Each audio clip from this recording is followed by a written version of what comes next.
So happy LFS Awareness Day, everybody. If you don't know me, my name is Andy Last. I'm the president of Living LFS. We are the ones that started the LFS Awareness Day event happening on March 20th.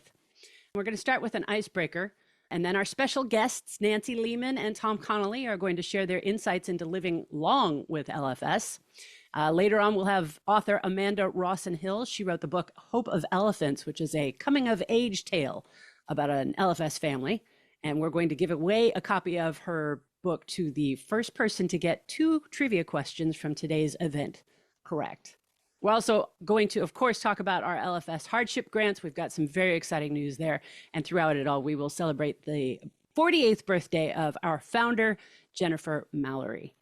This is Jennifer Mallory with one of her favorite paintings, Monet's Water Lilies in Paris. She was born on March 20th of 1976, and this is why we celebrate LFS Awareness Day on her birthday, because she was such a guiding light and such a force and such an inspiration for the start of Living LFS, the patient support organization that you all are a part of and that so many people have gained comfort and experience and insight and friendships because of, and that is all because of Jennifer Mallory. And she passed right at the beginning of Breast Cancer Awareness Month, October 5th of 2020. And that is why we also award hardship grants on October 5th as well. So for the icebreaker, I want to get started. If you are willing, if you want to participate, I would love it if we could go around and have people tell us their name and location, and if you have one, an unusual ability. And I will mention that you're not allowed to say growing tumors as a special ability, because a lot of people on this call have that same special ability, unfortunately. My name is Andy Last. I'm in San Diego, California. And I would say that my special ability, I'm left-handed, but I can actually throw a Frisbee equally well with both hands. So that's my unusual ability. If you would like to participate, if you would like to join in, let us know your name and your location. And if you have one, any special or unusual ability. First person wants to speak, go ahead and jump in. Hi, everyone. My name is Hillary. I was just diagnosed in May. I am in Morro Bay, California, but I'm originally from New York. And my special ability is to, gosh, I'm just going to say love unconditionally. Oh, that's a very special ability. And unfortunately, in some cases, it is very unusual. So thank you very much for sharing that. And Hillary, thank you for joining us today. All right, who wants to go next? What is your name, your location, and if you have one, an unusual or special ability? I'm Nancy Lehman. Nancy. And I can go and wiggle my second toe on my left foot. I can take it. All by itself? Yeah. Wow. Nancy, tell people where you are. I'm in Marion, Iowa, which is a suburb of Cedar Rapids in eastern Iowa. Welcome, and thank you for joining us. And thank you for being willing to share your story with us today. I'm really looking forward to that. I'm happy to share. I'm Tom Connolly's daughter. I guess that's unusual. And very special. Very special. Maureen Gelches, also from Westchester, Pennsylvania. And I'm also Jenny Mallory's cousin. So welcome. Many connections. And Maureen, thank you so much for joining us today. And thank you for sharing your special ability. Some big genes there with Tom here. Right, exactly. Hi, I'm Lisa, and I'm in Canada, and I'm not sure if I have a special ability, maybe to fog up my glasses with my own menopausal strength. That's a good one. Yeah. Lisa, thank you so much for joining us today. Lisa was a member of the board of directors for Living LFS and just killed it on our social media for a long, long time and took a very well-needed, well-deserved break from that. And we appreciate all of the effort that Lisa put in and her participation still. And I'm sure that many of you have seen her in the support group. She is constant. I think she's considered one of the group experts because she does participate and is involved in so many of those conversations and helping folks with LFS as they get diagnosed, come into the group, see what things are about. So Lisa, thank you for everything that you do for us. Thank you, guys. All right, who else has got a name and location that they would like to share with us and potentially an unusual or special ability? I'm happy to share. Sorry, everyone's going in there. Eleanor, why don't you go? So my name's Eleanor. I'm from County Wexford in Ireland, in Europe. So a bit far away from the States. I was diagnosed 12 years ago with LFS. And I suppose my special ability is to make it through the Irish winter without going insane. So we're thankfully have just gone through St. Patrick's Day. So today is the first day of our planting and sowing season. So back in the garden, getting the hands dirty and keeping the brain leveled and grounded, which is very much needed at this time of year here in the wet Emerald Isle that I live in. So again, big thanks to everyone in the LFS support group, because I am the only LFS member of my family. So, you know, it's like my little worldwide extended family, and I find great support. So hi to everyone, and thanks so much for the group. Eleanor, thank you so much for joining us today, and thank you for sharing with us, and thank you for being a part of this community. All right, who's next? I know somebody else was jumping in.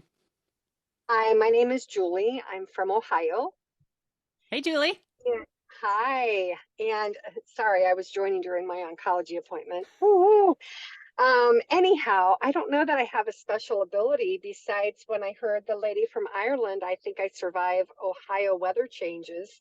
You could experience 4 weather changes in one day. So that's the only survival skill I have right now in Ohio, or my special skill. Well, cool. Thank you very much for sharing that with us.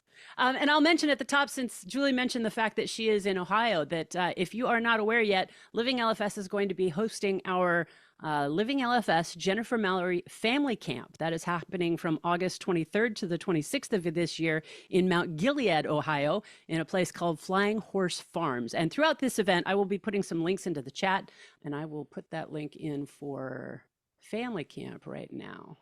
As I was planning this event, I was thinking about what can we do that is going to be of interest to people in the LFS community, that is going to be useful and insightful for people who are perhaps new or who are joining us from outside the community, who aren't even aware of LFS. So I thought, what better way to do that than to talk to some of our most experienced members of the LFS community. As I mentioned at the top, Nancy Lehman, who has been a part of this community for a very long time, is 75 years old. And I say that hopefully with pride and excitement. And Tom Connolly is 71 years old, and they are going to share with us their insights and experiences on living long with LFS. So Tom and Nancy, thank you very, very much for participating today. Thank you for being willing to share all of this information with folks today. Welcome. Welcome.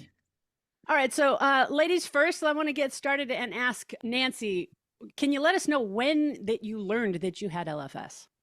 It was the 2016. I learned after my second breast cancer, and it was a primary, and I had been having lumpectomies.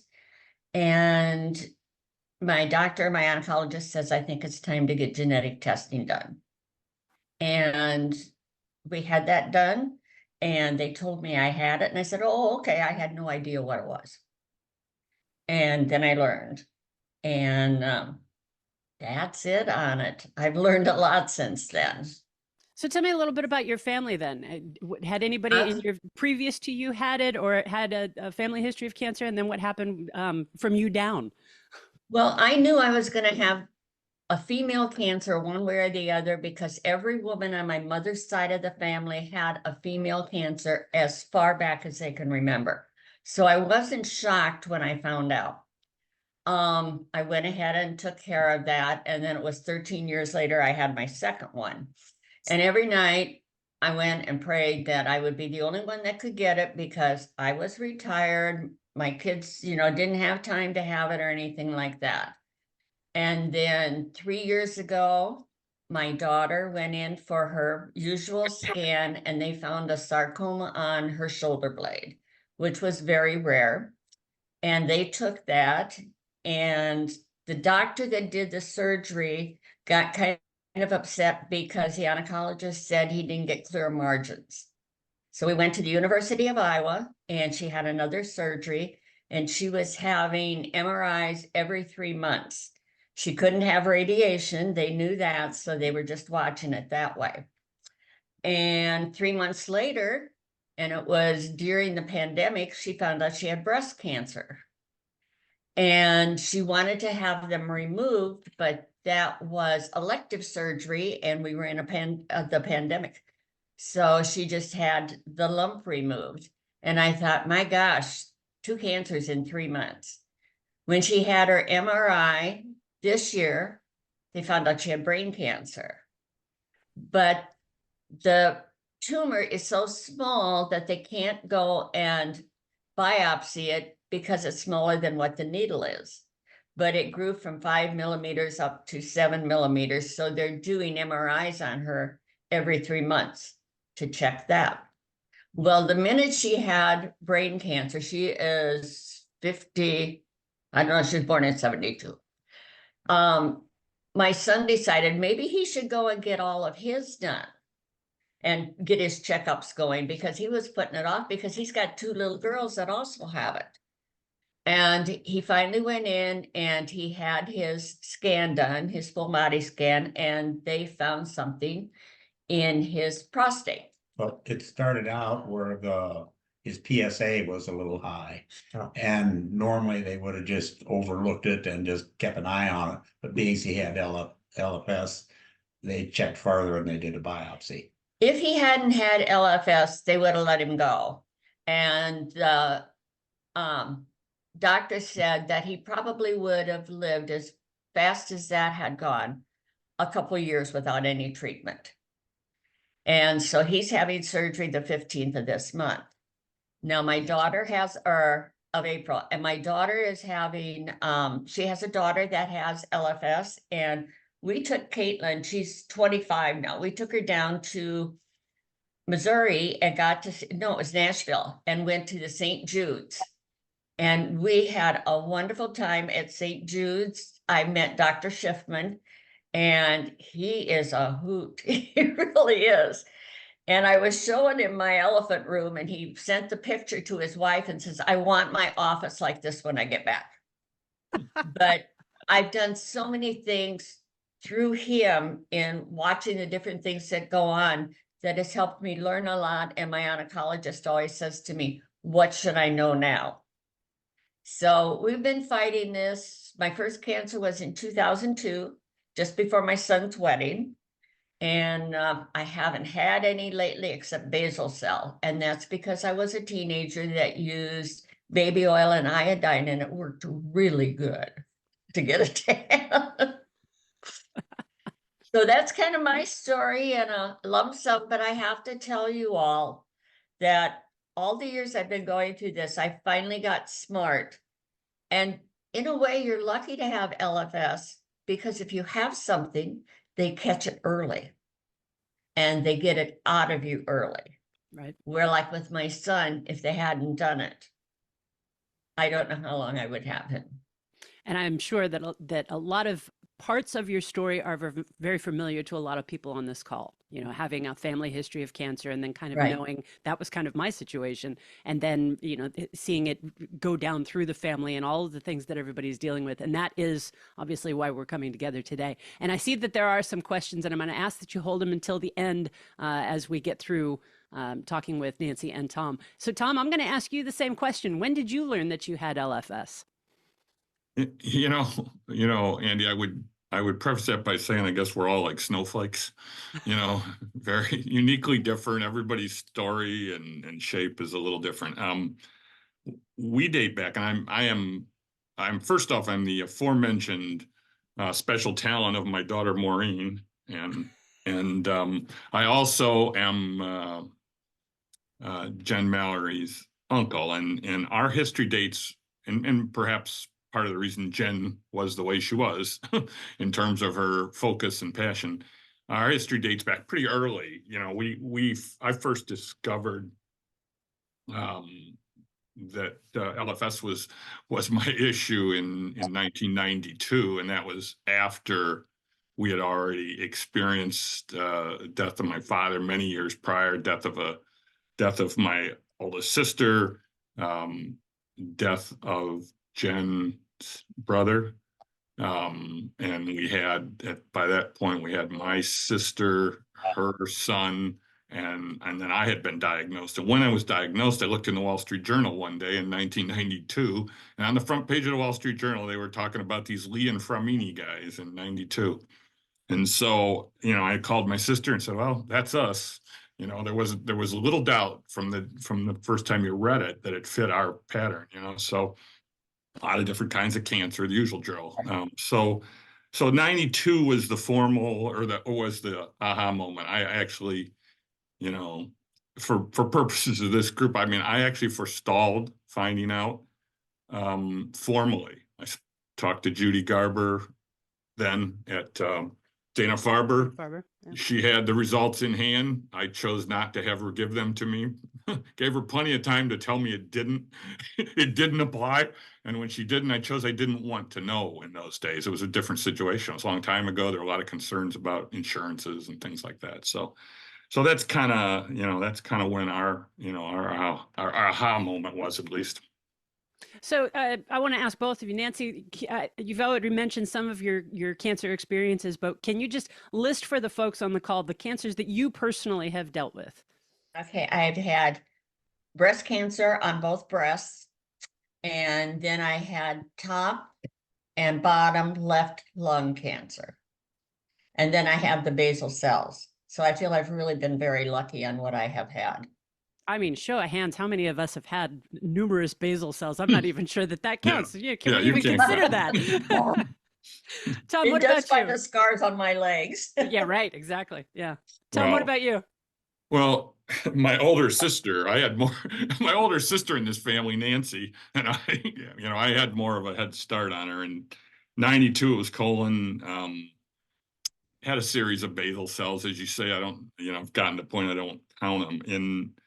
There was a long lag in 05. I had simultaneously, I had a cutaneous leiomyosarcoma, I had a thyroid cancer, and I had another skin cancer. I had like 3 surgeries in 3 weeks, I think. And then I went through a period of relative quiet. We had squamous cell and some stuff, some other skin things.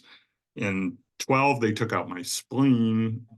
They were never got a hard diagnosis. They presumed it to be a myelodysplastic syndrome issue, and ultimately never have confirmed that, and still are of the theory that those things can lay dormant for many, many years. So 15 prostate cancer, and then in say like 18 to 22, I had 2 more leiomyosarcoma cutaneous and another type of cutaneous sarcoma, which is it did land me, and my only claim to fame is did land me into a dermatological journal as with a guy with a number behind the case, you know, saying because of the sheer number, it's unusual. Cutaneous leiomyosarcoma is kind of unusual, and that many is, you know, that much more unusual, obviously. So, man, the things that we become proud of, right? Yeah, I'm pretty thrilled.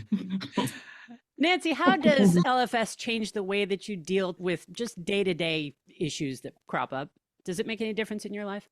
Yes, it does, because you have to be positive. You have to I told my kids, if you know anybody negative and all they tell you is negative stuff, don't talk to them. I said, you need to have positive people in your life. You need to make sure your kids are positive all the time, because if you get with the negative, it's going to bring you down.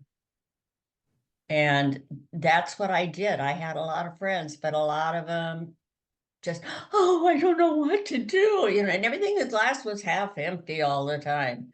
And that was the way I handled it. And I worked in a big factory, and I had fun with it, because just right after I had my chemo treatment, I was sitting there working. I was an assembly operator. And I said, this job just makes me want to pull my hair out. And I took like this, and I pulled out 2 big handfuls of hair, which I thought was hilarious. And the 2 people on each side of me about passed out, but I knew I was going to get it shaved off that night. So some of it I've had fun with, some of it I did different things. I gave people at work hairspray that lost all their hair, and told them that when they get it back, they can use it or they can pitch it. Just, you know, different things like that, trying to be on the comedic side of LFS. Thank you, Nancy. Mm-hmm. Tom, how about you? How has LFS changed how you deal with just day-to-day issues? You know, I certainly try to be vigilant and be aware, and I try to keep up with the testing. I think it's very important.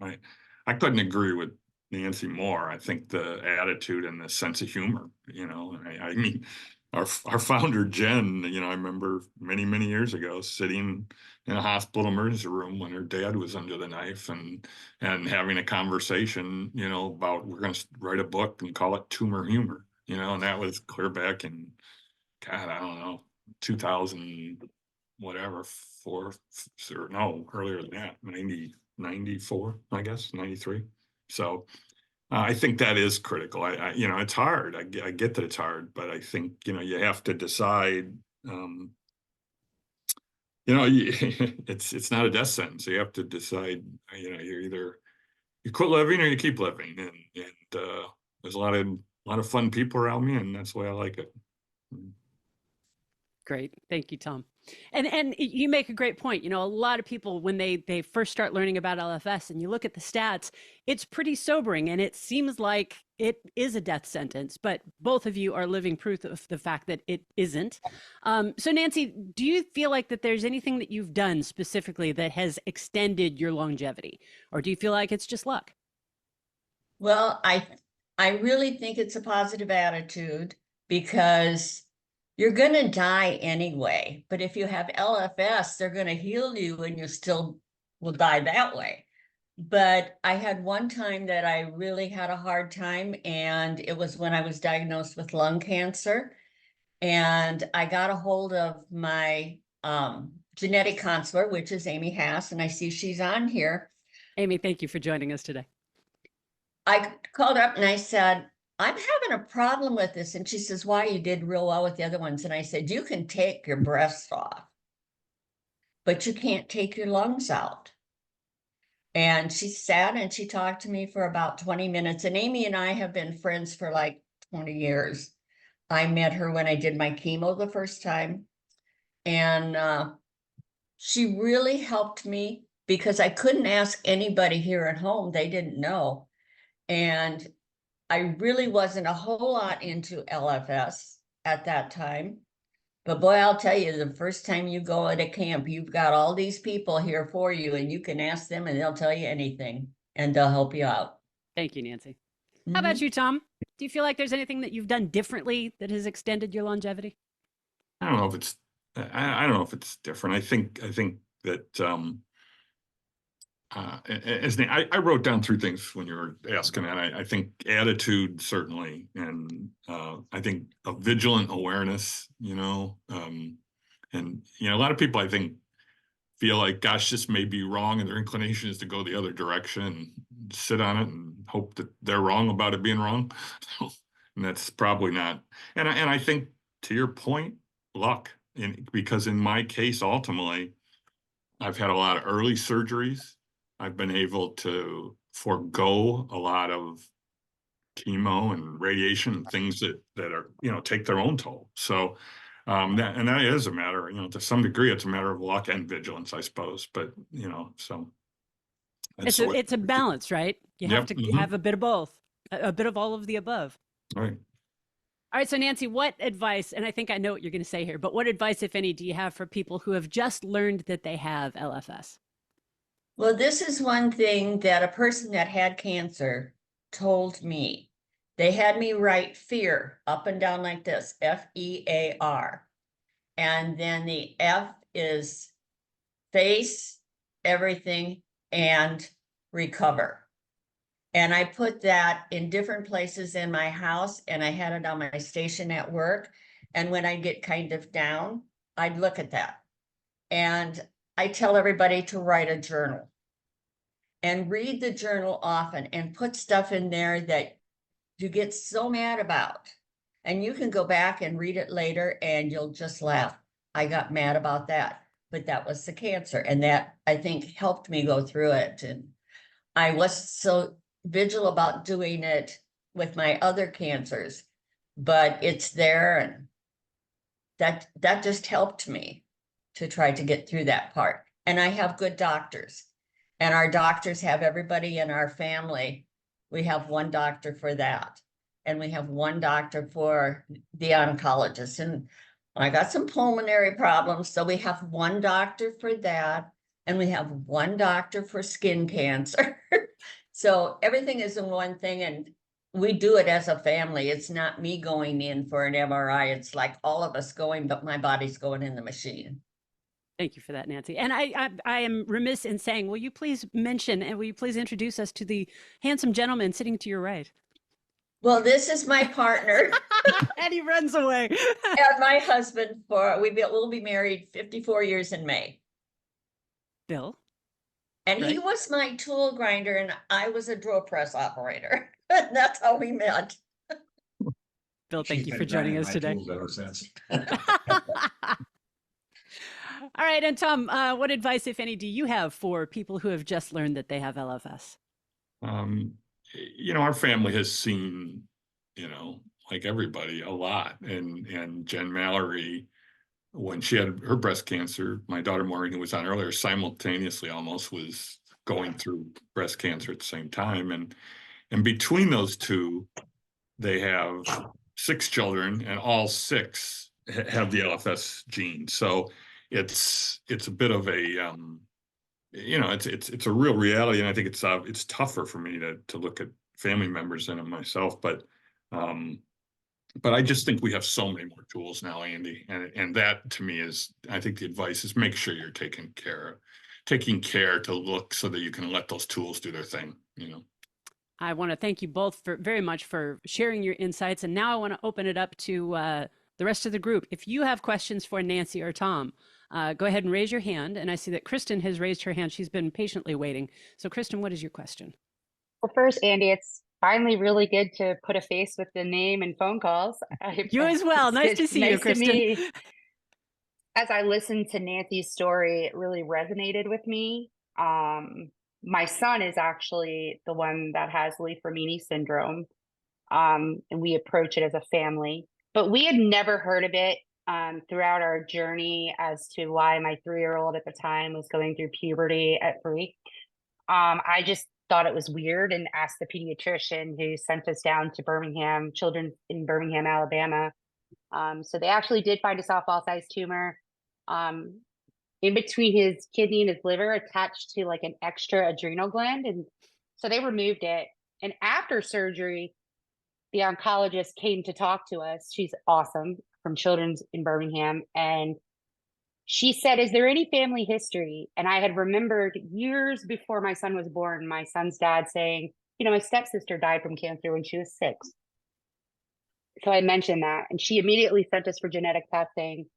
And my son did test positive for Li-Fraumeni. My daughter and I did not, which is how we determined it came from his dad. And since the adrenocortical carcinoma, like say that 3 times really fast. We've been really blessed. So Nancy, I definitely agree with you as to look at the diagnosis as kind of like a blessing in a way, because when I have to tell my son, especially when he was younger, the MRIs are tough when they're not put to sleep. Trying to ask a 7 or 8-year-old to lay still for 1 hour, it's like absolutely almost impossible. But I just tell him that they're going to take pictures, and that the good news is for the rest of his life, they will find whatever it is they find. And in the current case, I can't really pronounce this word. It's a astrocytoma grade 1 in his brain. But it's minuscule. They found it very early. The outlook is very positive. But I kind of said, like, there's other kids that may have shown symptoms, and at that point it may have been a lot more serious than what we're dealing with right now. So my question for y'all is, since you've been dealing with this for so long, and Nancy, I know that you said your family and grandchildren have also been affected. As my son gets older, he's 14, teenagers are lots of fun, y'all. What is your suggestion or recommendation for how to approach it as they continue to get more frustrated? Because it's like, why do I have to keep doing this over and over and over again? Well, I wish I had more grandsons. I have 1 and 8 granddaughters. You can adopt mine as your grandson if you want. He loves grandma. When we had them tested, Carly's now 11, but she was 3 at the time. And she looked at the nurse and said, "Do you know that hurts?" And it was now when she goes to stuff, her and her sister practiced laying under the coffee table so they wouldn't have to have sedation doing their MRIs. And we've been really honest with them. And Carly had a scare. She had a lump behind her leg, and they were pretty sure here in Cedar Rapids that it was cancer. But down in Iowa City, the surgeon that looked at it, and he's a cancer surgeon, he said it wasn't. And it really brought us closer together because we didn't think those kids would get anything. But we keep telling them all the time what's going on. They know. They've had a special time my son did when he was telling his girls that he had cancer. And they cried, and then they were done. And they said, "You're going to be okay, Dad. You're going to be okay." And they keep learning along with my son and my daughter because they didn't pay much attention to it. They just knew I had it and they had a chance of getting it. And they're learning along with their kids what they need to do to tell them the truth. Don't lie to him, and tell him that, he's got one foot up on everybody because he knows his body, and he's always going to know his body. And if he finds any little different thing in his body that he doesn't think is right, he goes to the doctor and finds out if it's good or bad. And that's what we have told the kids. And the ones that have Li-Fraumeni is 25, and then Michaela is 14, and Carly is 11. And so we just... Your 25-year-old grandchild, is that correct? Yes. Was he or she diagnosed prior to becoming an adult? Because that's really my next question, because my son's getting older. He's been seeing the same oncologist now for 11 years, but she's obviously a pediatric oncologist. Right. And my concern is the transition to an oncologist that may not have the same background and knowledge, because she's really put a lot of effort into studying Li-Fraumeni and making it a part of the curriculum at the University of Alabama, Birmingham Medical School. So, I mean, I guess do you have any suggestions for how to kind of approach that transition? Because I get scared. I've never moved from Alabama because of his doctors here in Birmingham. Well, I can understand that because I had Dr. Coute for 20 years, my oncologist. And when I was at 5 years, she said, "Do you want to still keep coming, or do you want to come like every 6 months?" And I said, "I still want to keep coming." At 10 years, she asked me the same thing. Well, then I got my other cancers, and we started going to camp, and she'd always say, "Bring me back new information. Tell me what you learned at camp so I can do it." And then she left. And I started probably maybe almost a year ago with a new oncologist. They're not the same, but she's a very good oncologist. Right. So and with Caitlin, she's the 25-year-old. She was down at St. Jude's with us, and she got to talk to the different doctors down there. And she asked Dr. Schiffman, she says, "What if I want to have children?" And he says, "They've got it now." Now, this was a while ago. They've got it now where they can test and see if the embryo has Li-Fraumeni. And you can either keep it or not have it. And she said, "But that's playing God." I mean, and I'm sure that's, I don't know if the overturning of Roe versus Wade and whatever the states are doing now, and that concerns me. Yes. I know that they can genetically do the testing, and I do believe that it is kind of a sense of playing God. Because at the end of the day, you're going to love your child regardless of whatever they may have. My son feels like he would disclose to his wife. Oh God, I hope he never gets married. Oh my Lord. you know, that he has it and what the chances are. My son's dad has 3 kids, and 2 of the 3 have Li-Fraumeni. The youngest does not. So, you know, there's that 50-50 shot. Yeah, so I get that. We have considered that. You know, the conversations were had when he was 3 years old, and they were talking about chemotherapy and putting a port in prior to finding out that the adrenocortical carcinoma was caught early enough. You know, freezing sperm. And I mean, who even has to have these conversations with doctors? My child is 3. Like, I don't even want to consider him having kids until I'm at least 60. But one thing I will mention appreciate- as we go along, I wanted to just say that if anybody, as we're going along, if you want to exchange contact information with each other so that you can talk offline, please go ahead and do that. I mean, that's part of the benefit of the fact that we are this community, is that we can, you know, form these bonds with each other and take them and, you know, have those deeper conversations with one another. So Kristen and Nancy, if you wanted to exchange information, please feel free to do that in the chat or however you want to do it, to private message each other so that you can continue having this discussion. That's Andy's good, nice way of telling me to shut up. Nancy, well, Kristen, I appreciate that you're here, and I'm really, really glad that we're having these conversations. I mean, that is the whole point. But we do want to take some other questions as well. So, Kristen, thank you very much for participating. Nancy, I'm going to put my phone number in the chat if you wouldn't mind texting me sometime. If you have Facebook, I'm on Facebook. Okay, I'm going to put my Facebook name in the chat too. All right. In the meantime, Clara, you had a question. Yeah, hi.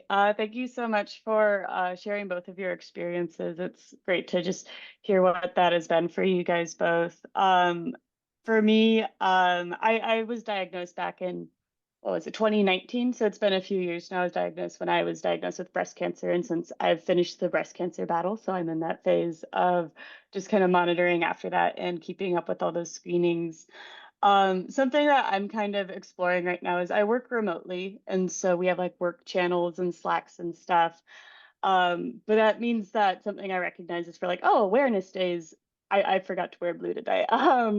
You know, I won't have a t-shirt to like talk to people about this or share awareness with it. Though I am conscious of the fact that like, oh, if I wanted to post in like one of our like side solidarity channels at work, announcing to a workplace Slack that, hey, I have a condition where I get lots of MRIs and I may be boosting your guys' insurance premiums is possibly something I wouldn't want to do. So I was just curious, like, what balance do you guys have or considerations for the context in which you share your experience? Because I do know that like there is someone else at my workplace who I think we were talking when we were choosing healthcare plans, and when I shared my experience, she shared she actually had lots of young adult cancers and no one ever had told her about LFS before.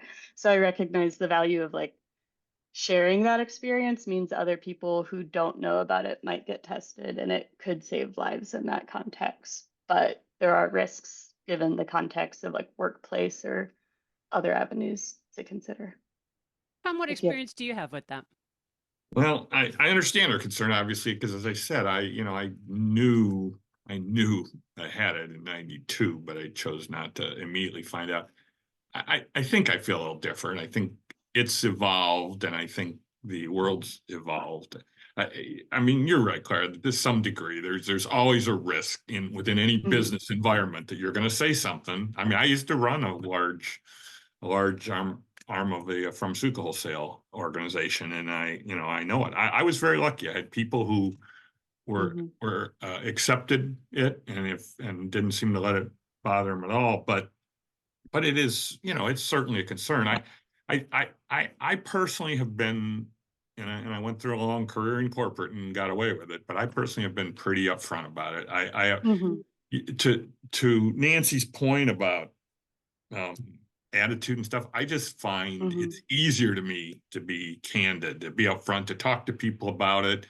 And I do feel that on occasion it has caused people to say, wow, I know so-and-so, or I had this, or somebody in my family had this. And I do think awareness has a value beyond what it does for us. So that's me. I mean, I think everybody's got to find their home on it, but that's kind of how I look at it.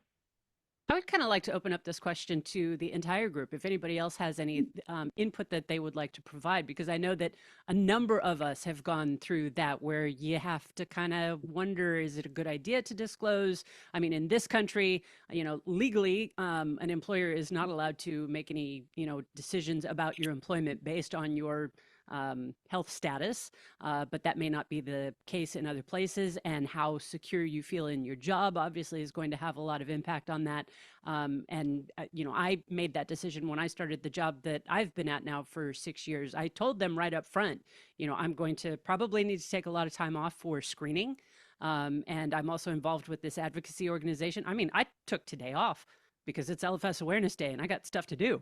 And they're very understanding of that. And I'm very grateful that the company that I work for actually has a program where they donate $500 for whatever cause each individual employee has. So for the past 6 years, they have been donating $500 to Living LFS on my behalf because of my advocacy and because I'm pointing out to it. So there's benefits that come from, that can potentially come from disclosing to your employer or to your coworkers. And I also was in a situation last weekend where I had an event where I was involved with a bunch of my coworkers and started talking about LFS. And, one of my coworkers said, I actually have a family history of cancer and it doesn't make sense for me to stick my head in the sand. I should find out now whether or not. So, I mean, I took that as a win. He says that he's going to go and get genetic testing done because he wants to find out so that he can be in control of his healthcare and his well-being. And that to me is a big part of why I do what I do, is to try and get as many people aware of the fact that they may have a higher risk of cancer before they actually potentially get cancer. But as I mentioned, each person is going to have a different situation. It depends on your employer, your stability at your job, how much you like your job, and all of that, and how you choose to present it. Does anybody else have any experiences with that they want to share? Tom and Nancy, I really want to thank you for sharing your insights and your experiences and to give some hope to folks that no, LFS is not a death sentence. So thank you for that. Our pleasure. Yes, our pleasure. Do you want to see my elephants? Show us your elephants, Nancy. That's just a few of them. Tell us how many you actually have.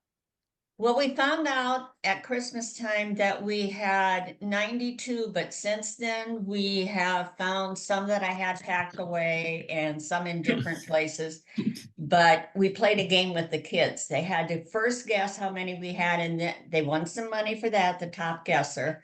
And then second, they had to go around and count them and come up with it. And we had 2 of them that came up with 92, and now we have 97. 97 elephants. It's in our whole house. Yeah. Right. Excellent. That's fantastic. I knew some cat ladies. That's my first elephant lady. Elephant lady. That's great. And I know what your collection is too. Yeah. Oh, come on. You got to share after that. No. We'll leave that one go. Maybe later.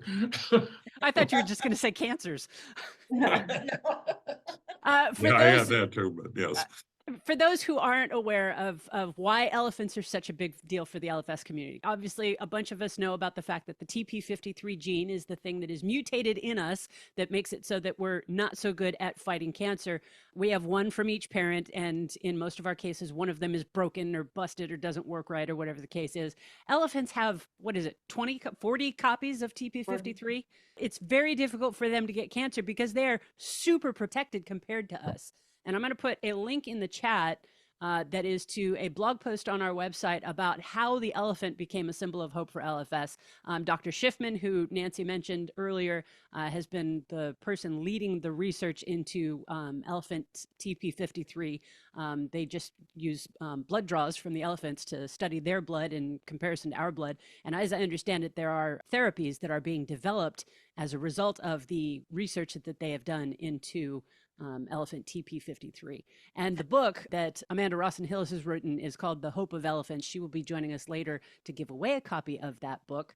And then I also wanted to mention, because I see that a number of people who are Our grant applicants are on today, and you're probably waiting eagerly to find out the results, what is going on with hardship grants. Living LFS started the hardship grant program for families that are struggling with the costs of Li-Fraumeni syndrome in March of 2021. And for this round of grants, which started in February, being awarded today, Living LFS pledged to donate $10,000, 10 $1,000 hardship grants to those families in need. And I am incredibly pleased to say that today we are awarding $50,000 in hardship grants, which is a record for us. That's 50 families that we are helping deal with the costs of living with Li-Fraumeni syndrome. And since March of 2021, that's 190 LFS hardship grants, totaling $174,320, thanks to donors and participants in our community like you. Thank you all very much for that. 21 of today's hardship grants are being paid by an anonymous donor. She has written out checks to every single one of those 21 people, and I'm going to be mailing those out today. I also want to mention the Addie Brady Foundation, who donated $5,000 to go to hardship grants. Mary Pat Hastings, the HerGen Foundation, Snarky Cancer, who is responsible for all of our great t-shirts today.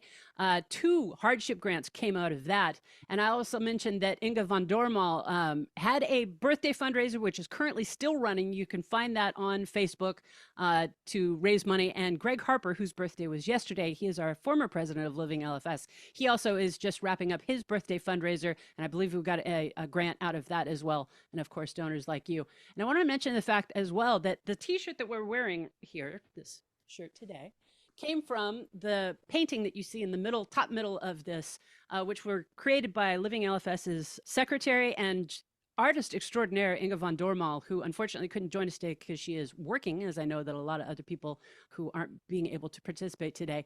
She is responsible today for all of our social media. So everything you've seen posted in the month of March on our Instagram and our Facebook, those have all been created by Inga. These paintings, these are original paintings that she did on wood canvases. They sold to donors, and through the sale of these 5 paintings, we actually were able to raise another grant as well. And then, of course, Snarky Cancer, our dear friends, Tricia Shelley Stevens, who is a founding member of Living LFS, and her husband, Mike, and her son, Trey, who just passed last year, started Snarky Cancer. And they are the sole provider of all Living LFS merchandise. They have made these t-shirts possible and raised hundreds of thousands of dollars for families dealing with cancer, not just LFS, but all sorts of cancers. And we are very, very grateful for them as well. So if you are on this call and you are a hardship grant applicant and you received notice that your evidence of LFS diagnosis was accepted and recorded and received, you will be getting a call from one of us, probably me or one of our other board members today, confirming your contact information so that we can send you a grant. But I have to thank our donors because that is just incredible. $50,000 is just beyond our wildest expectations. So thank you all for that. I also want to mention they are not on the call, but we also have, helping to celebrate LFS Awareness Day today, is our cousins in the UK. That is the George Pantziarka TP53 Trust in the UK. And they announced today, let me mention their event that's happening. And I'm going to put this in the chat. It's called TP53, Harnessing Research and Practice for Patient Benefit in LFS. It's happening on May 23rd, 2024 in the UK. And they said this is the first Lincoln and Oxford University conference. It's a science and health professionals conference bringing together the top experts on LFS across the UK. And while it is a scientific conference, there is also places available for people with LFS. So I've put the link for that in there. And they will actually be having their LFS UK conference September 14th in central London. And this is 2 separate events. I'll also mention the fact that there are a couple of other studies. The Lift Up study, and I'm going to put that in the chat as well, is another one that anybody that has LFS is eligible to participate in that. And then our friends at the Huntsman Cancer Institute, we were talking about Dr. Schiffman. They are currently running a study that is specific to adolescents and young adults. It's a vaccine hesitancy study. So if you have an AYA person that has LFS, and would be interested, there is a $20 Amazon e-gift card to compensate for the time to fill out this survey about that. And then Tom, Cornell University is going to be conducting a trial as well. Do you have a little bit of information that you can share with us on that? Yeah, very little bit when you allow me to start talking off the top of my head. you know, it's just exciting. We actually had a choroid plexus in our family years ago, and their specific focus for a first stage trial is choroid plexus. And the longer picture, it's about all types of childhood brain tumors, I think, but it has to do with arterial chemo being administered prior to surgery, because there's unique challenges with those surgeries, and they have a lot of issues with blood and debulking those tumors and not coming away with a complete, you know, clean bill of health. And so they began this study, and they did it on a young boy recently, the first one some months ago, and they've had great success. I mean, he's clear, he's doing wonderful, and they want to continue on that trial. So they are going to look everywhere they can. And in those cases, those choroid plexus cases are difficult to find for them, and they need certain things within certain ages, certain parameters. So the information will be out there, you know, on the government trial site, and we can make a post later, Andy, and share information in a little easier format where they can click on different parts of this study and learn about it, or learn if there are people out there, or if you know someone, because, you know, we don't always communicate effectively all across the line, and people kind of come and go in terms of posts. So if you can, if you know anyone who might be of interest, it does sound very, very hopeful, and in the bigger term for other, you know, for other potential brain tumor situations. So it's all out of Cornell. So that's, you know, that's the quick and dirty on it. Thank you for that. And I'm going to put in the chat as well, if you are not a member of the Living LFS email list, I've just put the link so that you can sign up for that, so that for things like this Cornell University trial and other things that Living LFS is involved in and shares, you can go ahead and sign up for the mailing list to be able to share that information. Obviously, we also need to talk about the fact that today is the 48th birthday of our founder at Living LFS, Jennifer Mallory. And I'm going to share a couple of pictures right now. We called her our mutant mama. That was what she liked to be called, because she, you know, she was the head of our entire group, and she kind of was a mother figure for a lot of us. This on the left, that's a picture of her with her daughters Lily and Bella and her son Philip and their dog Dobby. Not shown in this picture is Kira. And then in 2019, Jen Mallory made her dream come true of hosting family camp for families with Li-Fraumeni syndrome. We had our first one at Camp Make a Dream in Montana in 2019. Then we did it again in Colorado in 2022. And we are having a family camp in 2024 in Ohio, as I mentioned earlier. And I'm going to put that link in the chat as well for more information if you would like. Mallory was really, she is our guiding light. I mentioned that a lot. She is, everything that she stood for is what we all still stand for at Living LFS. And she is an incredibly important part of all of our lives, even today. And I would love if anybody has any stories or memories of Mallory that you would like to share today on her 48th birthday, please do so. Look, you looking for that now, are you, Andy? Sure. Yeah, absolutely.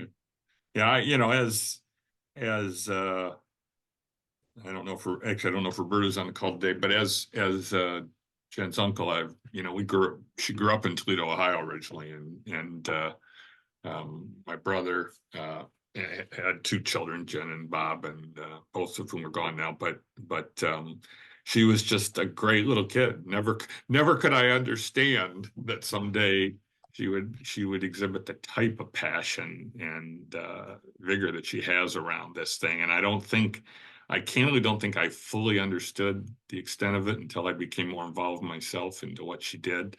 But as a little, here, I still got these pictures here. I can just prove that there's history here. Let's see. Can you see that one? Let's see. If I hold that up there, you can all see that. Let's see. Up a little. There you go. Oh, there you go. She's right in the dead center there, you guys, with my kids and her brother. And so we got history. Yeah, let's see. Here's another one. She's in this one. Oh, wait, no, I like this one better. This is her observation it's their observation on 4th of July. You'll see she's dressed like Lady Liberty there. So anyways, wonderful kid, you know, just like every other family, right? We're all enjoying things, and little did we know what laid around the corner. But you know, so and she was actually part of a second wave. You know, Jen was she survived that whole first wave in the 90s, and then we kind of had a second wave, and Jen got ill and really started to inspire everybody with her actions. So proud to know her. We are very grateful that so many members of the Connolly family and the Mallory family and so many people that are a part of Jen's life and world and family have become involved in all of our efforts with Living LFS and with just helping the LFS community in general. So Tom, thank you very much for your part in that. Thank you to Maureen. Thank you to Shannon. Everybody that's a part of Mallory's family that is on this call, which, you know, it includes all of us. We're all part of Mallory's family. Who else wants to share any memories or stories that they have of Jennifer Mallory? Well, I'd like to share one that you told me. Uh-oh, okay. When we were in Colorado, there were 3 vehicles there. And it was my son's, my daughter's, and mine. And my plate is mutant 1. My son's plate is mutants because there's 3. And my daughter is mutant 2. And I found out that that was one of Jennifer's license plates. So I have your picture, Andy, with the license plate. That's very cool. Thank you, Nancy. Jennifer had the same, hers just said mutant, though, I think. She said, or they said. Yeah, I think that's correct. Yeah. And I want to tell you something about camp. Yes, please do. Last year, the first year, just Angie and I went. That's my daughter-in-law. And then last year, after hearing about the camp, we couldn't explain it good enough to them, the feelings that we had. So we got close to turning the road and go up the hill. And I told him, I said, people are going to come up and hug you and kiss you when you get out of the car. So, and he's shy. And we got into our building and he says, geez, that happened. And I said, you're going to feel so different because you're a caregiver and you don't have to explain anything, but you guys can talk. And I says, and I don't have to explain anything because everybody else is there. It was almost like a family reunion. I mean, it's just one big family. And I can't wait till August. All right, since we're on that topic real quick, you know, we're going to jump around throughout the course of today. So that's, you know, that's fine. That's what we're all here for. I'm going to share a little video that was shared with us regarding family camp. Can y'all see this on YouTube?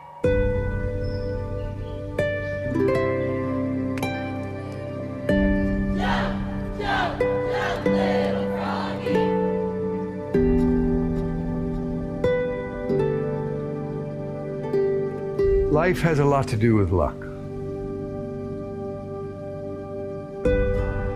The benevolence of it in the lives of some people and the brutality in the lives of others.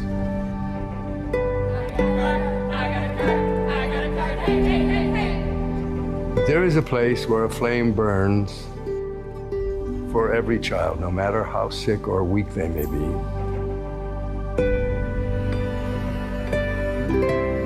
Gives them a chance to believe that there is always hope out there somewhere, burning in a flame. I promise to be extra silly and have the best week ever.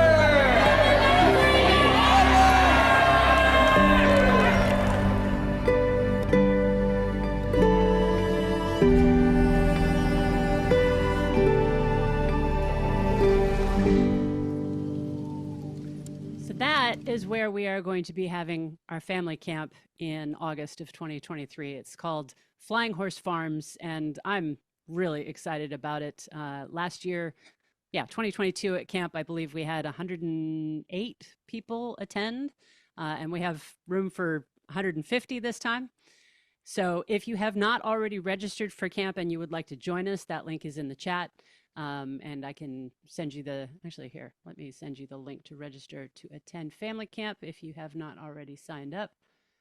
As Nancy mentioned, and as a number of us have experienced, if you haven't been to family camp, it just sounds like, okay, yeah, that's, being in a camping situation with a lot of people doesn't sound like my kind of thing. But when you are part of the LFS community and you get the opportunity to meet everybody that's there, knows exactly what you're going through, has similar experiences, understands what it's like to be cancering constantly or to be, constantly anxious about LFS. Everybody there gets it, and you will form the strongest bonds. And especially if you haven't got any additional family that has LFS, or you don't have people around you that you can talk to about LFS, even if you're a member of the support group and you have that online support, there is nothing like being able to experience it in person with somebody who can give you a hug and say, I get it, I understand, or who can share their experiences with you. When you have questions about this just happened, I don't know what to do with this, you might find people at camp who have been through the same thing that you have. The experience at the Living LFS Jennifer Mallory Family Camp is unlike any other. And if you have the opportunity to go, I would strongly suggest that you do so. It's not just for families, it's for individuals as well. Everybody who goes to family camp benefits in some way or another. So that's all I have to say about that. Does anybody else have anything else that they would like to share regarding either Jennifer Mallory or family camp or their experiences with LFS, or questions or anything? Let's open it up. This is for everybody that's on the call. What would you like to talk about? Well, I need to head out soon, but I do have a Jen story I can share. Please do. Yes, as my dad mentioned, when I was diagnosed with stage 2 breast cancer, Jen had just found out that hers had metastasized, and I called her, and she didn't even say a word to me about her situation, which was absolutely wonderful. She talked through everything. And after I got out of my mastectomy, I stayed at my parents' house for a week or two. And she called my favorite local bakery, and I got multiple desserts, all in the shapes of boobs. Delivered. So I can only imagine what it was like to call and explain to them what she was looking for, and it delivered to the house. But that's her humor. And she kept it going, throughout as we were going through our treatments together. So that's what I wanted to end with that wonderful humor. Good one, Bean. Yeah. That's but it was fantastic. wonderful to see everybody. And I will say similar, I know we talked about work before. That's off what I'm going to do now. I've been with my company for 19 years. I am also very candid and open and honest. They saw me go through treatment, and they are fully aware of, the multiple screenings, the traveling to different cities for it. So yes, 19 years kind of shows, a trust with that. So I fully get that not everybody has that. But I like being open. I'm not one that likes to go into the office. We are required to go back now, but I proudly wore my sweatshirt today. Thank you for that. Yes. Might as well show some pride there. But yes, wonderful to see everybody again. And thank you, everybody, and Andy and everybody for holding these Zoom calls. Maureen, thank you so much for joining us. And thank you for all that you do for Living LFS as well. All right. Have a good one, everybody. Thank you, Maureen. So yeah, since we are on that topic, I will mention the fact that Maureen is a graphic designer, and she kindly created an informational rack card for Living LFS, which you've probably seen on our social media. If not, I'm going to send a couple of links right now. So here's a link to our website for LFS Awareness Day and LFS Awareness Month, and as well, the link to that rack card. The second link that I put in there is specifically for the English one, but we also have it in Spanish, Portuguese, French, German, and Dutch. You can provide those to your local cancer center. You can give them to doctors. You can share them on social media. However it is that you want to use those to spread the word, that thankfully was created for us by Maureen. We had some volunteers that translated it into the various different languages, including Inga van Dormal, our secretary, who speaks 5 different languages. So she translated it into French, German, and Dutch. And then we had volunteers who translated it into Spanish and Portuguese as well. And then, of course, the English version. And Maureen is responsible for making those so pretty for us. So we thank her for that. And then also wanted to mention, I mentioned at the top, of course, that all of our shirts, most of you are aware that those came from Snarky Cancer. And I'm going to put the link to that entire Living LFS collection. All the money that is raised from any sales of Living LFS merchandise goes into things like hardship grants and funds for camp, et cetera, et cetera. So, obviously that helps us in addition to being able to raise awareness. And Amanda Rawson Hill, I see, is on our call, but it looks like she's walked away from her desk. Oh, there she is. Hi, Amanda. I was cleaning the other side of the camera. No worries, no worries.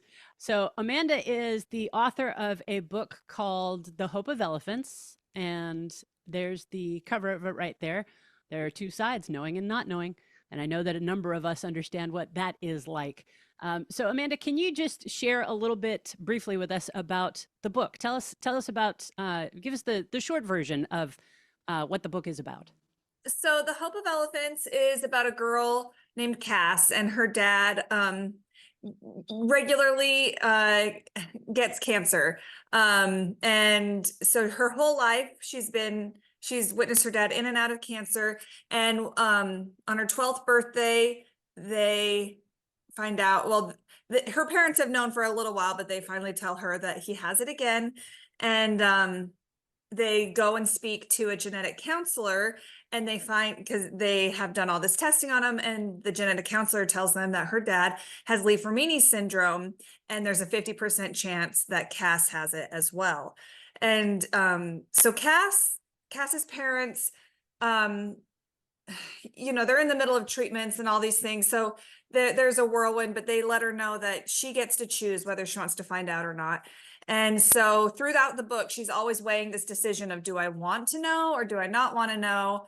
And she's also at the same time trying to get her dad to one last World Series game, which is something they've always gone to, because this time his cancer is worse. And so it's about elephants, it's about hope, and it's about this idea that,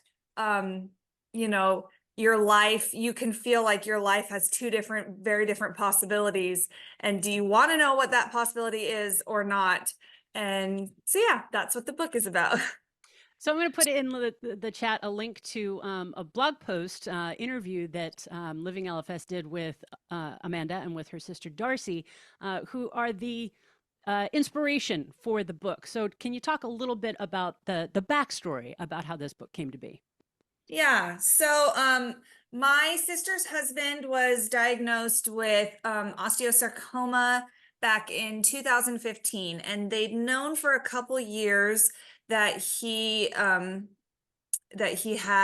the mutated gene. His mother had it, and so we'd been living that life of worry for a little while, and they had just tested my niece and found out that my niece was also positive for the mutation. And I had flown out to help them through their second chemo treatment. And I just started having this, you're going to hear me talk like an author now. I started having this voice speak to me about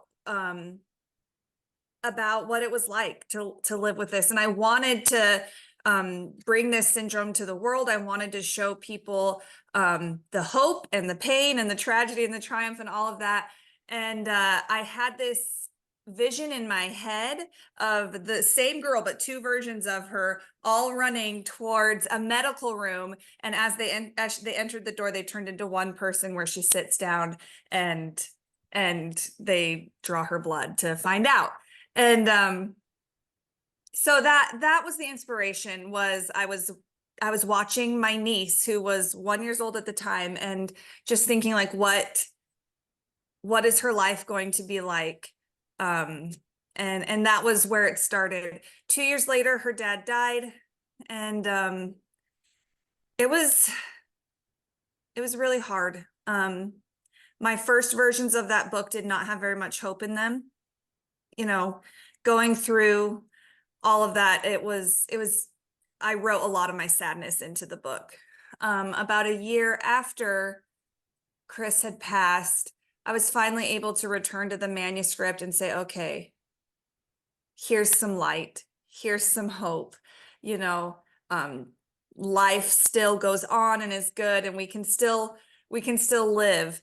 And so hopefully now it really lives up to this idea of hope in the middle of tragedy and hardship. And so that's the inspiration. Thank you for that. And I also want to mention the fact that when this book was in the pre-order phase, Amanda donated $1 from every single pre-order to Living LFS. So we are very grateful for the generosity there as well. So thank you for that. And one of the things that I wanted to do, Amanda is kind enough to also offer a book today to our attendees on this call, but we have a little trivia for you. So as I mentioned earlier, we're going to do some questions are going to be things that I have mentioned on this call. Some things are going to be just things about LFS. And basically, the first person that gets 2 of these trivia questions right will be the recipient of this book. So so what I want you to do is, if you know the answer to it, I want you to say your name. The first person who I hear say their name is going to be the person that gets to answer the question. If you get it wrong, then it'll be the next person. So when I say, here's the question, and let's say Tom has the answer, just say Tom. And then I'll say, okay, Tom, what's the answer? So that's how we're going to run this. We'll see if it works. So what gene is sometimes known as the guardian of the genome? Kristen. Amber. Kristen. P53. P53. Very good. All right. Now, everybody keep track of your own score. Kristen, you have 1. The first person to get 2 gets the copy of the book. Okay, here's one that I have mentioned through the course of this call. And people who are part of Jennifer Mallory's family, you do not get to answer. What is Jennifer Mallory's LFS nickname? You saw it on one of the pictures. Nancy. Nancy. Mutant Mama. Give yourself a point. All right. Also from today's call, how much is being awarded today in LFS Hardship Grants? Kristen. $50,000. Amazing. Awesome. Kristen, you are the recipient of the Hope of Elephants. You and Amanda can contact one another privately so that you can coordinate with that. I'm going to go ahead and ask the rest of these questions just for the fun of it, so that we can continue with the game. Can anybody name any other cancer predisposition syndrome besides Li-Fraumeni syndrome? Julie. The BRCA gene. Yep. Anybody else know of any others? I can't think of. There's also one called Lynch syndrome, which also is a cancer predisposition syndrome. But of course, as Julie mentioned, BRCA is probably the one that a lot of people know the best. That's the breast and ovarian cancer gene. What company makes all Living LFS t-shirts and merchandise? Julie. Snarky Cancer. And you look fantastic in yours, I might mention. Thank you. And Thank my you for bald that, head Julie. today. You look great there too. What is the name of the organization that is Living LFS's cousin in the UK? This one's a tough one. It's true. Julie. George Pantziarka Fund. Oh, it's almost, the last name is Pantziarka. George Pantziarka TP53 Trust. And that is run by Pan Pantziarka, who was George's father. Okay, here's another question. Name one thing that people with LFS should avoid whenever possible. Nancy. Nancy? Radiation. Yes, very good. Somebody else called it out. We'll let you have it. All right, here's another one for you. What is the name of Amanda Rawson Hill's book? The Hope of Elephants, Kristen. Very good. Oops. Thank you. I did that backwards, y'all. That's all right. That's all right.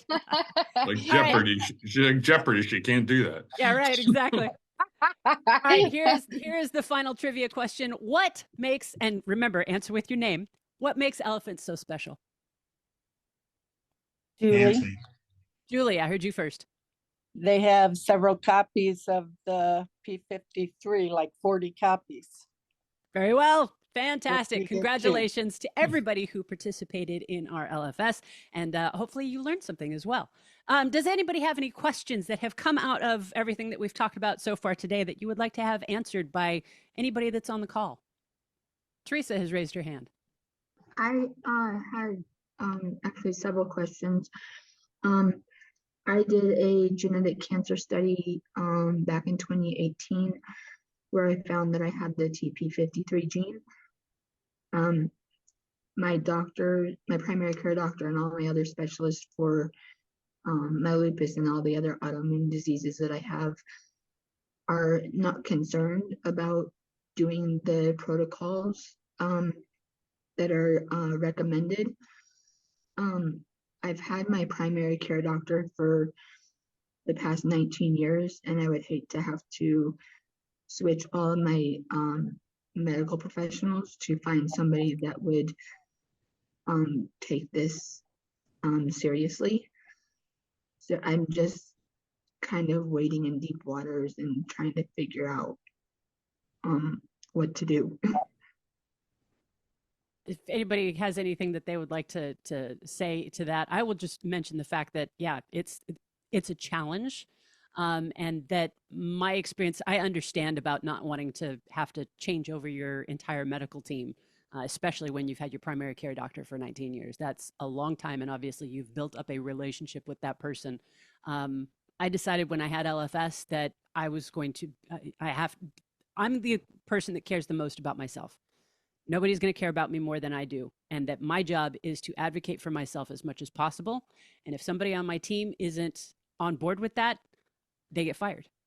And it's a very difficult decision to make. And that may not be an option for everybody. But I get people on my team who understand what it is that I'm dealing with. And when I call them and say, it's time to schedule my full body MRI, it's just time to schedule my breast MRI, it's time to schedule my blood tests, they write the orders. If they're not willing to do that, they're not a part of my team, because my health is the most important thing to me. And LFS is my biggest concern. So that's the thing that needs the most attention. And if they're not willing to do that, it's time to find somebody else. Somebody else may have more experience that actually aligns with what you're going through, because like you said, 19 years and a whole new team that's a big choice to make. Okay. Yeah, I totally get what you're saying with the health wise. Like it's important to me. The doctors are just there to like recommend and prescribe stuff and just make sure that illnesses are being treated no matter what. That's all that they're there for. They don't really care because they've got thousands of patients that they see and everything. I think I'll start with my primary care on finding somebody else that will listen to me more personally and go from there. And Amy Haas just put in the chat that you can your genetic counselor help to find a provider that is familiar with LFS? Which that's another good insight is to, go around the person that is causing a problem. Talk to other people within the network that might be able to help. The genetic screening that I took was at University of Colorado Hospital's genetic cancer department, and they're not even on board. They're not even taking it seriously. So my state options are pretty limited because the other location is a children's hospital. Obviously, I'm not a child, so I don't qualify to be a patient there. So right now, my only option is to try and get referrals out of state, which are easier said than done. Yeah. Does your team have like a copy of the Toronto Protocol or the NCCN guidelines for screening for people with LFS? I mean, they are aware of your diagnosis, right? They are aware of it. They're just not taking it seriously. They'd rather like deal with my lupus and my fibromyalgia and my Sjogren's and everything before that, which to me, like, that's right at the top of the pyramid with the lupus and everything else. I know that it may not be that I would be diagnosed with a type of cancer or anything like that, but it's still a probability. And absolutely. with all of my statistics on being in the 1 in 4 with the kidney disease and everything else, I'm a bit more like heightened, nervous, aware of everything. I've gotten to the point where I'm just like, I constantly look at my skin and everything, and I'm like, oh, there's a new spot there. Is that a mole, or is that just nothing to worry about? Like, it's a never ending, like, worrisome cycle, and they all like brush it off. Oh, it's your lupus, or it's your fibromyalgia, or it's this medication or that or something. And that's what's so difficult about it, is that when they don't take it seriously and they don't help you to be in control of your own health, that actually makes the issue worse, right? Yeah, my mom, I try to talk to my mom, but she's a Christian Scientist, so she can only take so much medical information. So I don't really have, I'm like doing this all by myself. Yeah. And it's hard because you don't really have anyone to talk to. Tom, were you going to chime in here? No, I guess I'm a little, this stuff always frustrates me a lot, you know. It's kind of, you know, to say because you have these other autoimmune things going on, we're not going to look at something in the same way as we would for anybody else that's got that, and with the same kind of scans, and it just defies logic to me. And I think, easy for me to say, right? But I think you need to go find a different person to talk to, because you're not getting the right answers, you know, sadly. Yep. And I, you know, when I go to those appointments or when I make those calls or send those emails, I would be armed with, like I said, the copy of the Toronto Protocol or the NCCN guidelines for Li-Fraumeni screening, and a copy of your genetic test results, and say, this is the situation that I'm dealing with, and this is just as important as the rest of my issues. They all need the attention. Yeah. Andy, I think there's a good chance if you gave a lot of her doctors who aren't oncologists, and maybe in some cases the oncologists as well, if you gave them your quick trivia questions, unfortunately, most of them would not be able to answer them. So yeah, no question. Those are not the people you want making those decisions on whether you should be tested, unfortunately. Yep.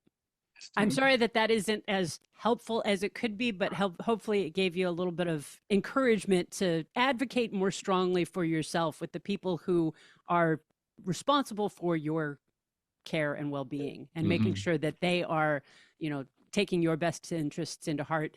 And that includes what it is that you feel is most important for you as well. I had two different experiences with two different doctors.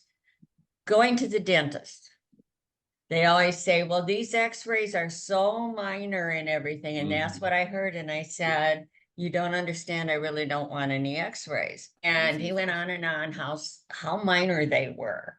And I said, I'll make you a deal. You go home and read about LFS, and I'll ask you questions when I come back.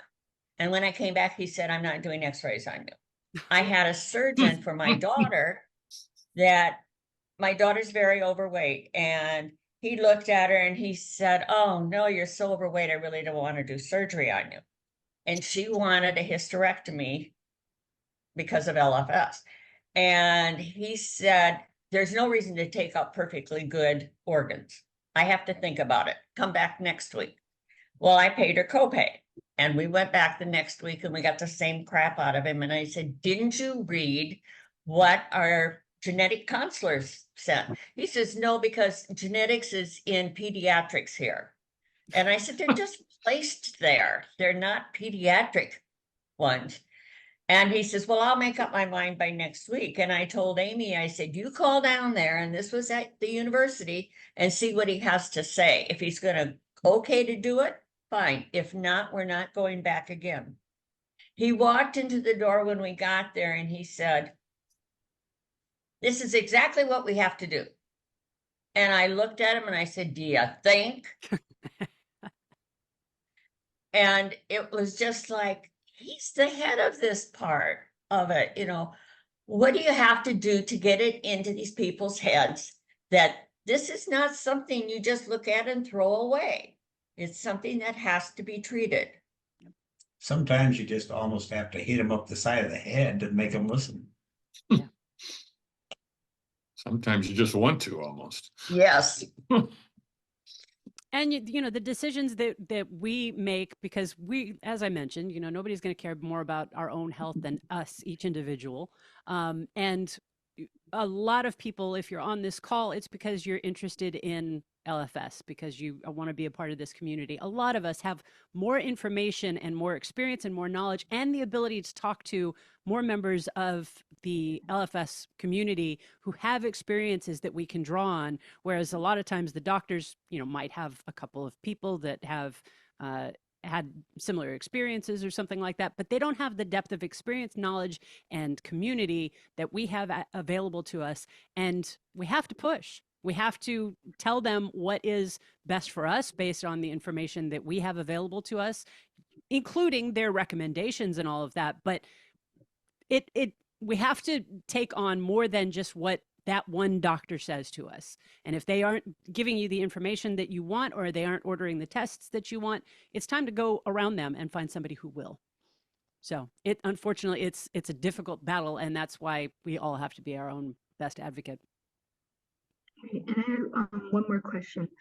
On the papers for the genetic study, it said that the TP53 was of unknown significance. Am I understanding correctly that even though it's unknown, do I still follow the protocol and do all of the screenings that are recommended? Let's see. It looks like Jackie has left the call, but Amy, if you're available, would you be willing to chime in here a little bit? If somebody has a variant of uncertain significance in TP53, should they still be doing the full screening regimen for LFS? And if not, we can certainly connect you with somebody who will be able to answer those questions for you. I'm pretty sure mine was a variant of unknown significance. And my oncologist was on the go. I mean, he wanted all my scans done, blood workup done, and everything. And right now I'm on my second breast cancer, and it's aggressive and triple positive. You have to do it. You just have to advocate for yourself and say, this is what's going to be done. And if you don't like it, I'm going to go somewhere else, because your life is literally on the line. I mean, you just have to. And we have two comments in the chat. Teresa, maybe reach out to the doctors at the Children's Hospital, and they may know some folks that are helping adults in your area. And then also Shannon said that she also has fibromyalgia and other health issues in the autoimmune space, and she has included her email address if you want to contact her. So thank you both for the input on that. Does anybody else have any questions or insights or stories that they want to share or anything like that? I have a question. Yeah. With Li-Fraumeni, how long do you keep having colonoscopies and endoscopies? I believe it's for as long as you still have colons and things that need endoscopic I'm so afraid you were going to say. Because I've talked to other people my age, and they say, well, you know, I only have to have it one more year and then I'm not going to have it anymore. And my doctor that does it Not says, people how with long are we LFS though, supposed right? to do it? The people that you're saying aren't going to have to do it anymore are not people with LFS, right? That's right. Yeah. Yeah. I don't know. I just had one 3 weeks ago, and I don't plan to stop anytime soon. Too many polyps and things going on. I know. But I'm older than you, so I need to stop. Well, it hasn't become any more fun, certainly. Anybody else want to jump in here on anything, any topic at all? Julie, I don't know if you mind sharing or not, but Were you encouraged to get a double mastectomy before you were diagnosed with breast cancer? My first cancer was DCIS 8 years ago, and it was in my right side. And at first they were going to do a lumpectomy, and then the genetic testing came back and showing the LFS. So they really encouraged me to get a double mastectomy, and I was totally on board with it. I went direct to implants, and then my implants were recalled. So I waited like 3 years and I changed them out. And then last July, I was diagnosed with triple positive aggressive breast cancer. And I had my surgery last month and I had everything removed. I'm done with it. My doctors, my breast surgeon and my oncologist were on board with it. We took out the implants and I'm as flat as a butter knife and I'm good with it. And I just do not want to deal with all this again. I'm just done. And I have such a great amount of respect for people like Jennifer who did it endlessly for years. I mean, I can't imagine going through metastatic breast cancer right now. Right now I'm stage 2B. And I can't imagine doing it. I'm not sure I would have the inner strength. And sometimes your will has to come into it too. You just get so damn tired. You just sit down in a corner and you cry. Yeah. And every person has to make their own decisions based on their circumstances, the things that are important to them, their support system. That's a big part of it as well, is whether or not you have people that you can lean on, that can help you out as you go through the process. And that's why I really hesitate. And I'm just one person. I'm just, a person with an opinion. I just happen to be the president of the organization. But, I go through these same questions and quandaries as well. And nobody can make the decisions about our treatment for us. Our doctors can make their recommendations. Our family can tell us what they think is best. Our community can share their experiences with us. But ultimately, we as individuals are the ones that have to live with the decisions that we make regarding our health and which body parts we keep or don't keep and which treatments we have or don't have. And it's based on what is best for us. Now, of course, you have to take on all the information from, all of those other sources, but ultimately the decision is ours. And that is where, in a lot of cases, it requires a great deal of strength, is to make that decision and stick with it, even if other people are not in agreement with you. And that is really hard for us because we are taught that the doctors know best and we have to go with what the doctors say. But in my experience, there's a lot that we can teach our doctors that they can then take on to their other patients. And we have to do what's best for us. Thank you both so much. Samantha said she had a question about x-rays at the dentist. She didn't know that was discouraged with LFS. I know we need to avoid radiation, but I guess I didn't put together that x-rays at the dentist are included in that. I also get x-rays of my leg every 3 months as I am about a year and a half post-surgery for osteosarcoma. They ordered my orthopedic surgeon at Moffitt Cancer Center in Tampa. They know I have LFS. They are the ones that are suggesting genetic testing after my sarcoma diagnosis, prior DCIS and leukemia. Generally, x-rays are any kind of radiation is discouraged whenever you can avoid it. And one thing that Jennifer Mallory was very big in advocating, and which I think a lot of us understand because of her, is the concept of the shark closest to the boat. You have to treat the shark closest to the boat. If it's a matter of having a cancer where radiation is the preferred method of treatment for that, you have to decide if it's worth the risk of potentially later on down the line having a cancer appear in the radiation field because of that cancer treatment with radiation. And if that is the decision that makes the most sense for killing this cancer that you have right now, then that is the decision that you have to make because that's the shark closest to the boat. When it comes to screening radiation for things like x-rays and that, if you can avoid it, that's preferable. And I know that there are a lot of people in the community that actually do completely refuse to have dental x-rays done. Others that, are in agreement with it's a small amount of radiation and, it's worth it because, I have a situation with my teeth and they need to be checked. I definitely personally try to discourage my dentist from doing x-rays every single time I go in. If I do them once a year, that's, I feel like that is acceptable. But again, it depends on the condition of your teeth, the condition of your overall health, the status of your LFS, what cancers you are dealing with. But the shark closest to the boat is you make those decisions based on what is necessary right now, keeping in mind what may happen down the line. But you have to kill the cancer that you have now when it comes to screening, treatment radiation. But anybody else that wants to chime in on this, on their thoughts on radiation, please do so.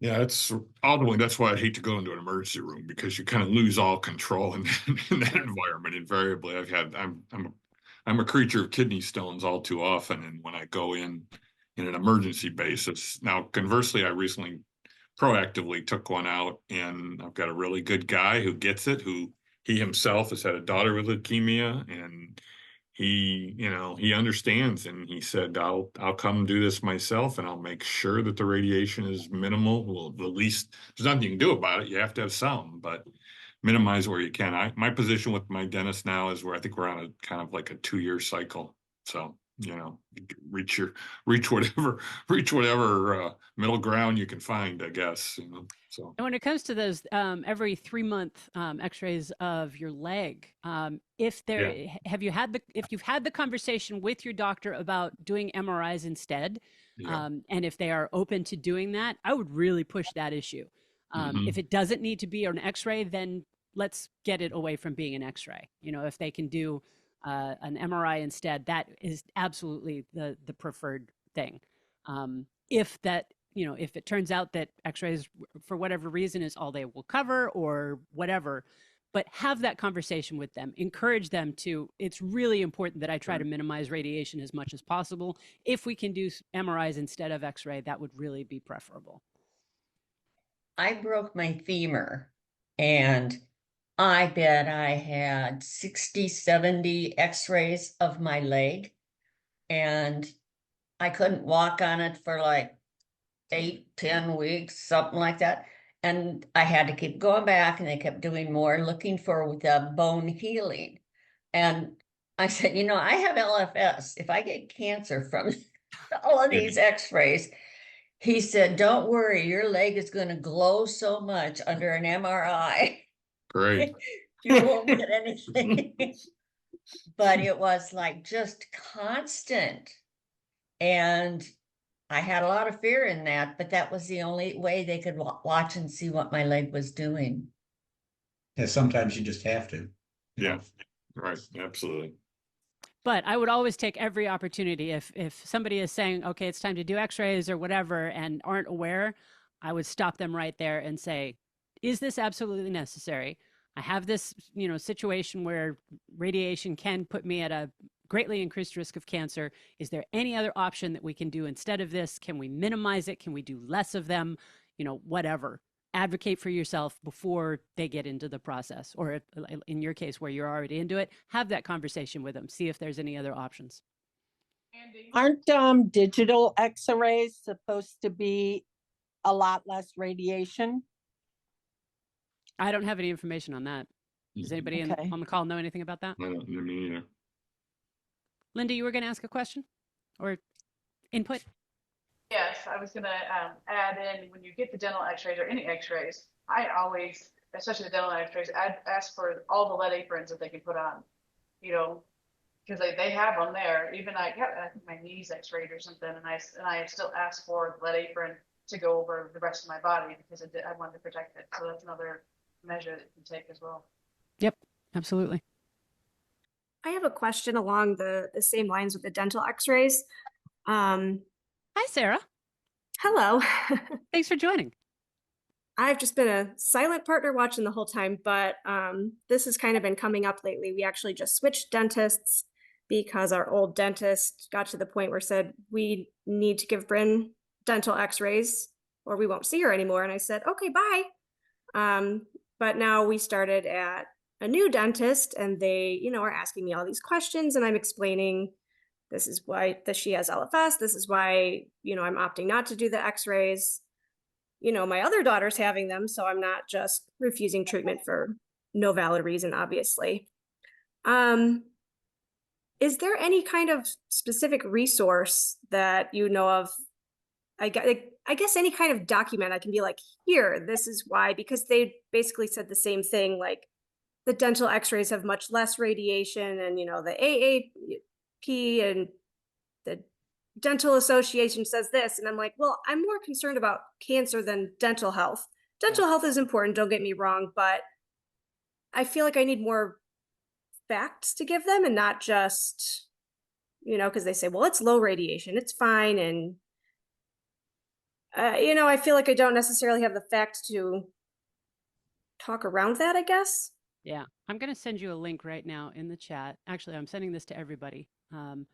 It's from the National Institutes of Health, the National Library of Medicine, and it's a study called Radiation Therapy and Secondary Malignancy in Li-Fraumeni Syndrome, a Hereditary Cancer Registry Study. And it talks about the fact that there are the increased risk that we are at of developing cancers as a result of radiation. This is specific to radiation therapy, not necessarily, dental x-rays and things like that, but it does lend itself to the idea of our sensitivity to radiation. It's at least a conversation starter that you can have with dentists and people like that. Mm-hmm. And I guess, is there anybody here who, obviously this is kind of a topic that everybody, well, I guess anybody who has LFS kind of has to decide whether they're going to get the dental x-rays or not. But when I talked to the new dentist, they said, oh, well, we can reach out and talk to your oncologist. Well, the thing is, our oncologist said, sure, you can get dental x-rays, but myself as a parent, I don't want her to get dental x-rays. So, they're basically saying, well, let's get cleared by your oncologist. And I'm like, well, my choice is different. So yeah, I'm not sure.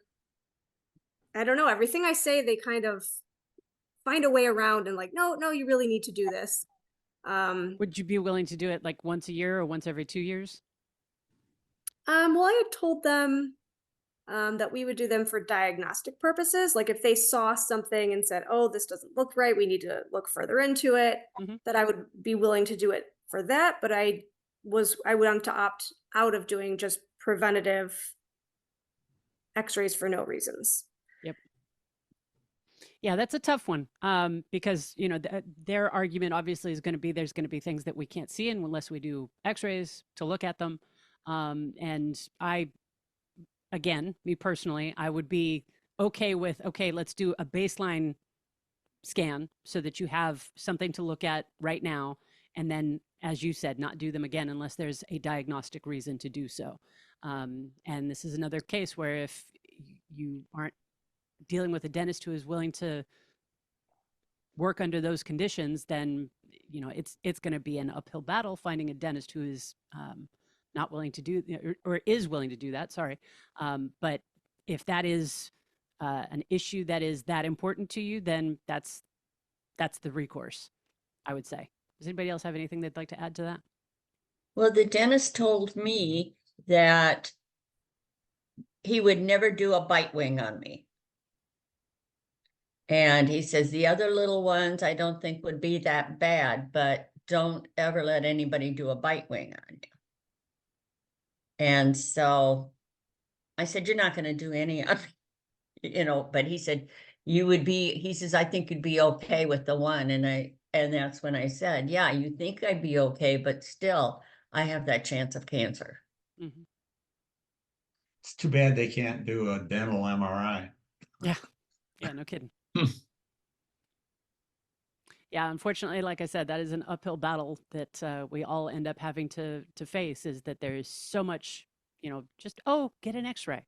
Like it's no big deal. And it is for a lot of us. So the takeaway, Andy, becomes that's why you have Awareness Month and Awareness Day, because the more people that know and have some reasonable understanding of what we're struggling with, the easier these battles might become, Right. So. Exactly. Well, I want to thank everybody for joining us today. This has been fantastic. I really appreciate all of you being involved in this. And Nancy and Tom, thank you for sharing your stories and your insights and your experiences. For those that are still on the call that have actually applied for grants, you'll be hearing from, if you haven't already, you'll be hearing from me or one of the other board members soon, notifying you officially and confirming your payment method so we can get you that $1,000 LFS Hardship Grant, 50 of them going out today. So we've got a lot of work to do for the rest of today. Thank you very much for participating in LFS Awareness Day 2024.